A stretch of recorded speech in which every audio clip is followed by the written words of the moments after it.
नमस्कार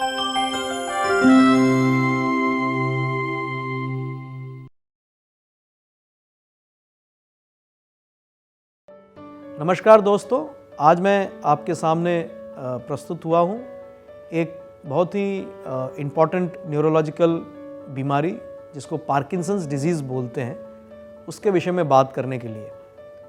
ये Parkinson's disease एक बहुत ही प्रिवलेंट या बहुत कॉमन बीमारी तो मैं नहीं कहूँगा, लेकिन इतना ज़रूर है कि इसके बारे में कई तरह की भ्रांतियाँ बनी हुई हैं, या मैं कहूँगा कि एक्चुअल पॉपुलेशन में पार्किंसंस डिजीज़ शायद बहुत ज़्यादा है जितना बनिस्बत के जो लोग ट्रीटमेंट ले रहे हैं। ये अक्सर देखा जाता है कि एक बूढ़ा व्यक्ति घर पर है, वो धीरे चल रहा है, उसके हाथ में कंपन है, वो किसी भी एक्टिविटी में जो है ठीक से हिस्सा नहीं लेता, और घर वाले ये मान के चलते हैं कि ये तो बुढ़ापे की बीमारी है, व्यक्ति उम्र के साथ ढल गया है और शायद यही उसकी नियति है और इसलिए वो ऐसा हो गया है।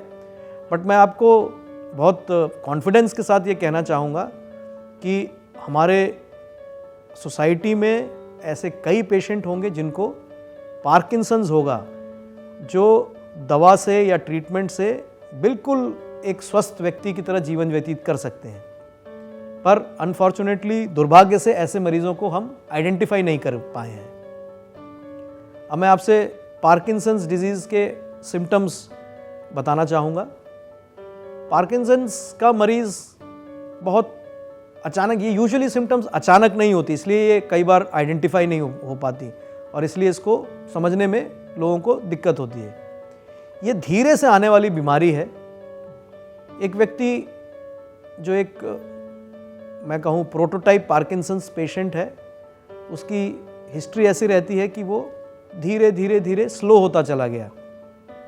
वो अपने काम ठीक से नहीं कर पाता है। अगर वो एक बहुत एक्टिव आदमी है तो अचानक धीरे धीरे धीरे करके बहुत स्लो हो गया है। उसकी चाल में बहुत फ़र्क आ गया है। लोगों ने देखना शुरू कर दिया कि वो थोड़ा सा झुक के चल रहा है, या उसके जो कदम हैं बहुत छोटे छोटे पड़ते हैं। ऐसा व्यक्ति जो अचानक से उसके हाथों में कंपन आ गई है, या पैरों में, हाथों में पहले एक साइड कंपन आई, फिर दूसरी तरफ कंपन आना शुरू हो गया है। उसको लिखने में दिक्कत होनी शुरू हो गई है। उसकी आवाज़ बहुत कम हो गई है, जिसको मफल्ड स्पीच बोलते हैं। उसके चेहरे पे एक्सप्रेशन नहीं रह गया है। एक ऐसा व्यक्ति जो हमेशा बड़ा चीयरफुल रहता था, वो बहुत एक्सप्रेशनलेस हो गया है। वो घंटों कुर्सी पर अगर बैठा है तो बैठे रहता है। ऐसा व्यक्ति जो चलने में डरने लगा है, क्योंकि उसे लगता है कि मैं चलूँगा तो मैं शायद गिर जाऊँगा। ऐसा व्यक्ति जो बहुत स्टिफ हो गया है, वो सुबह जब उठता है तो वो ये कहता है कि बिस्तर से बाहर आने में ही मुझे कई मिनट लग जाते हैं, क्योंकि मेरा शरीर बहुत स्टिफ हो गया है या टाइट हो गया है। ऐसा मरीज़ हो सकता है पार्किंसंस के डिजीज़ से ग्रसित हो। और मैं आपको बड़े कॉन्फिडेंस के साथ कहना चाहूँगा कि यदि इस व्यक्ति को पार्किंसंस है तो इसका ट्रीटमेंट जो है बड़ा सुखदायी है। इसको, पार्किंसंस के मरीज़ का ट्रीटमेंट इतना अच्छा है मेडिकल साइंस में कि ये जो सिम्टम्स मैंने आपको बताई, ऐसा मरीज़ बिल्कुल उठ के खड़ा हो के फिट और एक्टिव हो जाता है। क्योंकि पार्किंसंस की बीमारी जो है, it is more of a physical disease. It is ये जो मोटर सिस्टम डिजीज़ है, इसमें एज सच ब्रेन का वो हिस्सा जो कि एक्टिविटी को, ट्रेमर्स को, बैलेंस को कंट्रोल करता है, उसमें फ़र्क आ जाता है। बट ऐसा व्यक्ति सोचता बहुत नॉर्मल तरह सोचता है, उसकी याददाश्त भी बहुत ठीक रहती है, वो सब कुछ करने में सक्षम रहता है बुद्धि के हिसाब से, बट शरीर उसका साथ नहीं दे रही होती। तो ऐसे मरीज़ को यदि हम समय पर आइडेंटिफाई कर दें और इनका ट्रीटमेंट दें, so it's a very satisfying thing. उनका लाइफस्टाइल बिल्कुल चेंज हो जाता है। प्लस ऐसे मरीज़ों के जो केयर गिवर्स होते हैं, जिसको केयर गिवर बर्डन बोलते हैं, ऐसा व्यक्ति जो घर पे बैठा है, जिसको उनके एक्टिविटीज़ और डेली लिविंग, रोज़मर्रा के कार्य के लिए एक व्यक्ति लगाने की ज़रूरत पड़ गई है। मान लीजिए ऐसे व्यक्ति को सही टाइम पर ट्रीटमेंट मिल गई और वो बिल्कुल अपने पैरों पर खड़ा हो जाए और इंडिपेंडेंट हो जाए, तो ऐसी चीज़ बहुत सेटिस्फाइंग है। ट्रीटमेंट में पार्किंसंस डिजीज़ के बहुत अच्छी दवाइयाँ हैं हमारे पास, और ज़्यादातर दवाइयाँ मरीज़ को बहुत दिनों तक साथ देती हैं।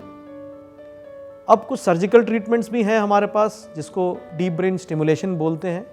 ये एक तरीके से माना जाए जैसे हार्ट में पेसमेकर लगता है, वैसे ही ब्रेन में पेसमेकर हम लगा देते हैं, जिससे मरीज़ जो है काफ़ी हद तक नॉर्मल हो जाता है।